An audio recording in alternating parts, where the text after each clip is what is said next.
अब हम लोग इसका प्रश्न अभ्यास भी देखेंगे।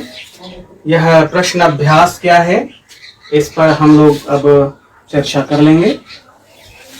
तो पहला है, पाठ से है प्रश्न अभ्यास। तो प्रश्न अभ्यास में पहला है पाठ, पहला प्रश्न है, निम्नलिखित पंक्तियों के भावार्थ स्पष्ट कीजिए। पंक्तियां हैं जो कविता की ही पंक्तियां हैं। चाह नहीं सम्राटों के शव पर, हे हरि डाला जाऊं, चाह नहीं देवों के सिर पर, चढ़ो भाग्य पर इठलाऊं।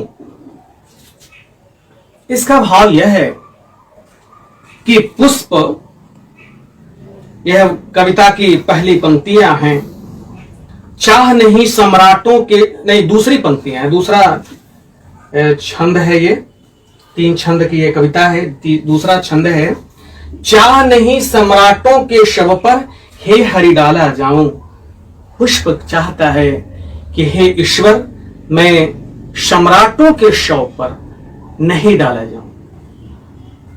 सम्राट, जब बड़े किसी शासक का अंत होता है तो बड़ा मार्मिक माहौल होता है और सब लोग उनके श्रद्धा, उनके मृत्यु को प्रणाम करते हैं और उनके प्रति अपनी श्रद्धा और निष्ठा व्यक्त करते हैं, पुष्प भी अर्पित करते हैं।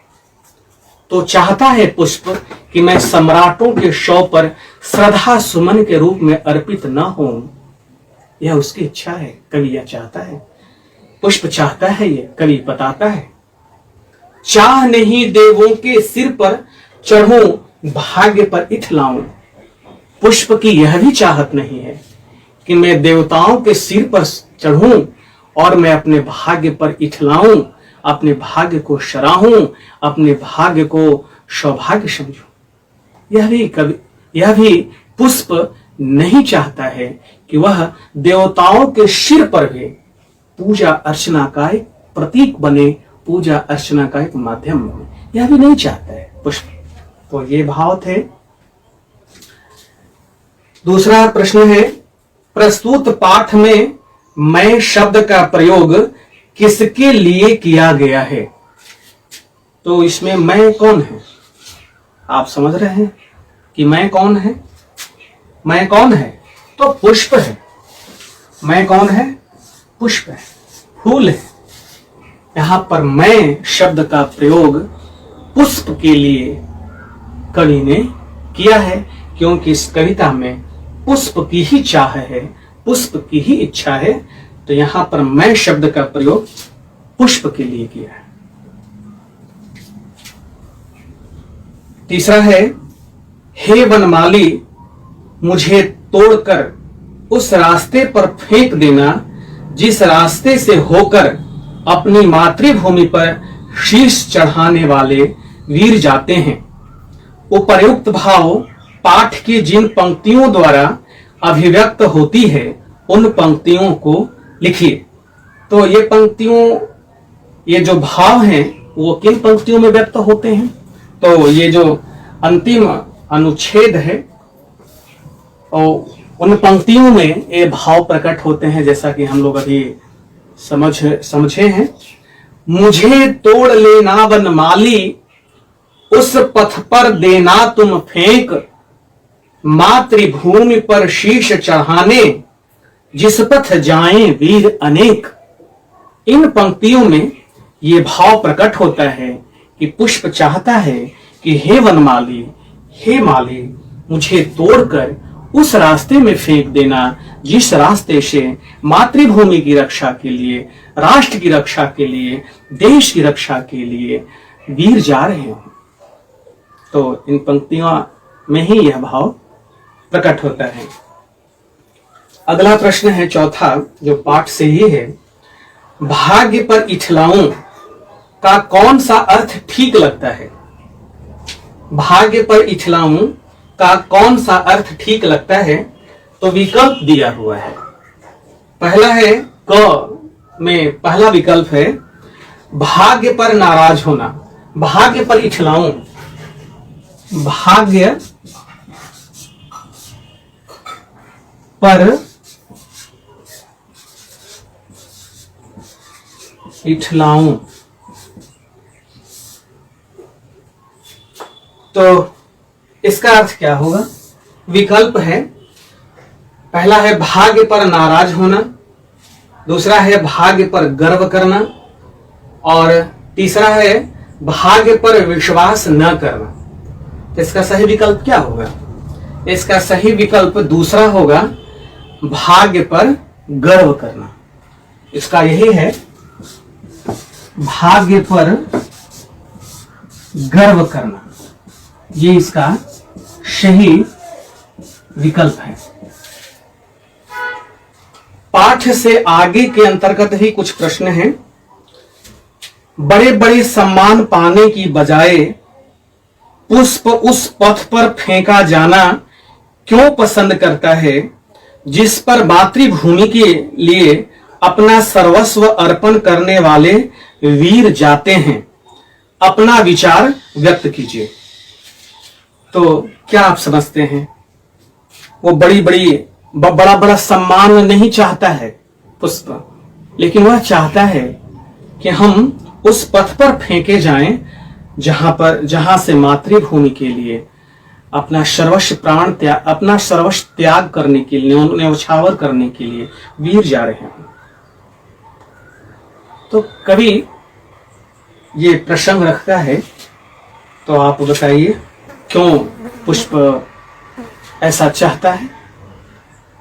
तो हम लोग स्पष्ट हो रहे हैं, पहले भी हम लोगों ने स्पष्ट हुआ है कि पुष्प मातृभूमि से अगाध प्रेम करता है। जहां पर इसका जन्म हुआ, जहां पर वह विकसित हुआ, जहां पर वह खिलने के लायक बना, उस मातृभूमि की रक्षा वह चाहता है, क्योंकि वह मातृभूमि से प्रेम करता है, मातृभूमि से अगाध श्रद्धा रखता है। और इसलिए वह जिस मिट्टी में इसने जन्म लिया, जिस भूमि पर इसने जन्म लिया, अपना विकास किया, उस भूमि, उस मिट्टी की रक्षा के लिए भावना रखता है, वो रक्षा करना चाहता है। खुद तो लड़ नहीं सकता, खुद तो उस संरचना का नहीं है, लेकिन मातृभूमि की रक्षा करने के लिए जो वीर जा रहे हों, उनके सम्मान में वह बिछ जाना चाहता है।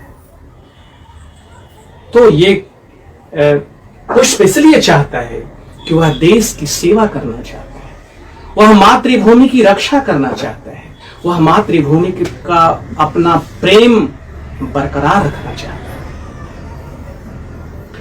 दूसरा है, पाठ से आगे, पुष्प की भांति आपकी भी कोई अभिलाषा होगी। जिस तरह से पुष्प चाहत रखता है, इच्छा रखता है, उस तरह से आप भी कुछ इच्छाएं रखते होंगे, कुछ चाह होगी आपकी। तो उन चाह की सूची बनानी है। कुछ चाहत होगी आपकी, कुछ इच्छाएं होंगी। कौन कौन सी इच्छाएं हैं? आपको उन इच्छाओं को 10 लाइन में लिख करके और लाना है। ये आपका गृह कार्य के रूप में प्रश्न होगा कि जिस तरह से पुष्प चाहता है, उस तरह से आप भी कुछ चाहते होंगे। तो आपकी इच्छाएं कौन कौन सी हैं, आपकी चाह क्या क्या हैं, उनको आप लिख कर लाएंगे और ये आपके गृह कार्य का प्रश्न होगा। अब जैसा कि हम लोग पूर्व में भी चर्चा किए हैं कि कविता हो या कहानी हो, उसमें व्याकरणिक पक्ष होते हैं। व्याकरण की चीजों को सीखने के लिए कुछ वाक्य, कुछ प्रसंग होते हैं, तो यहां भी हैं। तो इसमें व्याकरण में प्रश्न है कि भाग्य शब्द के पहले 100 उपसर्ग लगाकर सौभाग्य शब्द बनाते हैं। इसी प्रकार नि, दुह, अन उपसर्ग लगाकर प्रत्येक से 2-2 शब्द बनाइए। कुछ व्याकरण के प्रश्न हैं, तो आइए हम लोग देखते हैं। जैसे 100 जोड़ भाग्य, तो शब्द बनेगा सौभाग्य। तो ये सौ क्या है? सौ है उपसर्ग, ये उपसर्ग है। तो सौ उपसर्ग भाग्य शब्द में जोड़ा गया तो क्या बना? सौभाग्य। इसी तरह से आपको दो उपशब्द बनाने हैं, जो उपसर्ग यहां दिया हुआ है। जैसे पहला है नी,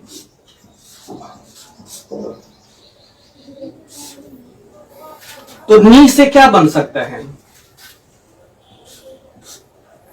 नी से बन सकता है, नी में क्या जोड़ दें? रोग, तो क्या हो गया? नी रोग, है ना। रोग के में क्या उपसर्ग जोड़ा गया? नी, तो क्या हो गया? निरोग। इसी तरह से डर, डर में नी उपसर्ग जोड़ा गया तो क्या बन जाएगा? ये बन जाएगा निडर। तो दो शब्द हो गए। इस तरह से और भी शब्द हो सकते हैं, जैसे निबंध। तो नी जोड़कर और भी शब्द आप बनाएंगे। अगला है दुह, दुह जोड़ना है। दुह, तो क्या लिखे हम लोग?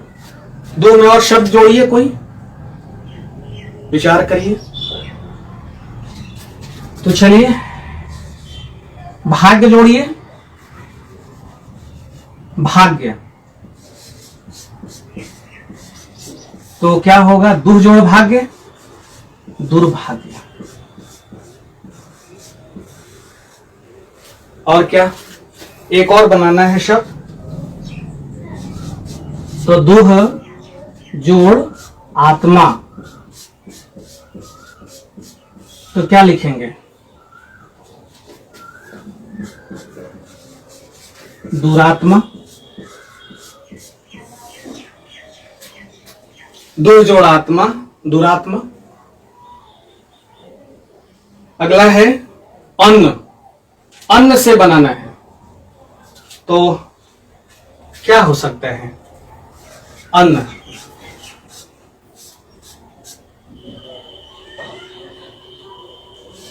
जान, अन्न जोड़ जान। जान में उपसर्ग अन्न लगा तो क्या होगा? अन्न जान।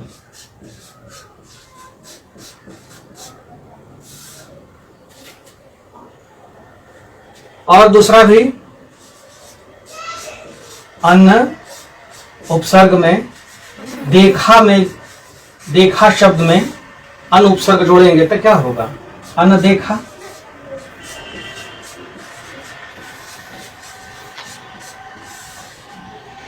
इस तरह से उपसर्ग से नए नए शब्द बनाने का आप प्रयास करेंगे। तो यह भी इस तरह से भी आप कुछ बना करके लाएंगे। यह आपका गृह कार्य के रूप में प्रश्न होगा कि एक एक शब्द और आप इसमें इन नी, दुह और अन्न से जोड़कर, दूसरे शब्द में जोड़कर एक एक और नया शब्द बनाकर लाएंगे आप। तो ये दो गृह कार्य के प्रश्न हो गए। एक तो हुआ कि आपकी क्या अभिलाषा है, इसको नोट करके लाना है, और ये उपसर्ग से नए शब्द बनाकर लाना है। कुछ गतिविधि है। कल्पना के आधार पर इस कविता से संबंधित एक चित्र बनाइए। ये जो कविता पुष्प की अभिलाषा है, इससे संबंधित एक चित्र बनाना है, जो आप चित्र बनाकर लाएंगे। चित्र बनाने का प्रयास करिएगा। और फिर दूसरी गतिविधि है, आप चित्र जरूर बना के लाएंगे। इस कविता से संबंधित जो कल्पना के आधार पर आपको एक चित्र बनाना है, आप एक चित्र अवश्य बना कर लाएंगे। क्योंकि कुछ चित्र भी बनाना चाहिए ना, तो पढ़ाई लिखाई भी हो, कुछ चित्र भी बनाया जाना चाहिए। अगला है गतिविधि ही है। मातृभूमि या देश प्रेम से संबंधित अनेक कवियों ने कविताएं लिखी हैं। उनकी कविताओं को खोज कर पढ़िए और अपनी कक्षा में सुनाइए। यह कविता देश प्रेम की कविता है। हम लोग पूर्व से ही बात कर रहे हैं। तो इस तरह से और भी कुछ कविताएं होंगी जिनके बारे में आप जानते होंगे। तो उस प्रकार के जो भावना वाली कविताएं हैं, देश प्रेम की कविता, उन कविताओं को आपको खोजना है और उसे सुनाना है। तो कुछ आप पिछली कक्षा में पढ़े होंगे, जैसे आज एक कविता है, हम आपको एक हिंट्स दे रहे हैं। लक्ष्मीबाई के बारे में कविता है ना, खूब लड़ी मर्दानी वह तो झांसी वाली रानी थी। तो अभी कविता कैसी कविता है? देश प्रेम की कविता है। तो इस तरह से कुंवर सिंह के बारे में है। कुंवर सिंह भी बड़ा एक वीर मर्दाना था, एक कविता है ना। तो इस कविता, दो कविताओं के बारे में मैंने आपको बता दिया, उन कविताओं को आप ढूंढिएगा, पिछली कक्षाओं की किताबों में ये है। तो आप इस तरह से इन 4 हो गए एक तरह से प्रश्न। पहला तो हुआ कि आप क्या अभिलाषा रखते हैं, स्कूल कहलाना है। दूसरा हुआ कि एक एक शब्द बनाना है, उपसर्ग जोड़ करके, और फिर कल्पना के आधार पर इस कविता से संबंधित एक चित्र बनाना है, और देश प्रेम से संबंधित कोई कविता ढूंढना है और उसको फिर कक्षा में सुनना है। तो ये सारे आपके होमवर्क हो गए, गृह कार्य हो गए। आप इसका जरूर बना के लाइएगा, इसको हल करके लाइएगा। तो बच्चों, आज हम लोग देश प्रेम की कविता पढ़े। उम्मीद है आपको ये बहुत पसंद आई होगी कविता। और देश प्रेम की भावना हम लोगों में रखनी चाहिए। मातृभूमि की रक्षा करनी हो, देश की रक्षा करनी हो, राष्ट्र की रक्षा करनी हो, इसकी रक्षा के लिए हमेशा तत्पर रहना चाहिए, तैयार रहना चाहिए। देश सेवा के लिए हमेशा बिल्कुल अपने आप को सजग रखना चाहिए, अपने आप को तत्पर रखना चाहिए, समर्पणशील बनना होगा देश सेवा के लिए। तो ये कविता के भाव थे। तो उम्मीद है आपको ये कविता बहुत पसंद आई होगी और आप बहुत प्रेरित हुए होंगे देश प्रेम को लेकर। तो आप सभी को मैं ये अभी कोरोना काल है, तो मैं पुनः आपसे अपील करूंगा, आपको सुझाव दूंगा कि आप घर से बाहर निकलें तो मास्क लगाकर घर से बाहर निकलें। जरूरत हो तब घर से बाहर निकलें, ऐसे बिना मतलब के बाहर नहीं जाएं। और सोशल डिस्टेंस का पालन करें और अपने हाथों को साबुन और पानी से समय समय पर धोते रहें, स्वच्छ रहें, साफ सुथरा रहें, पौष्टिक आहार लें और अपने परिवार में मिलजुल कर रहिए और पढ़ाई लिखाई भी करते रहिए। तो आप सबों का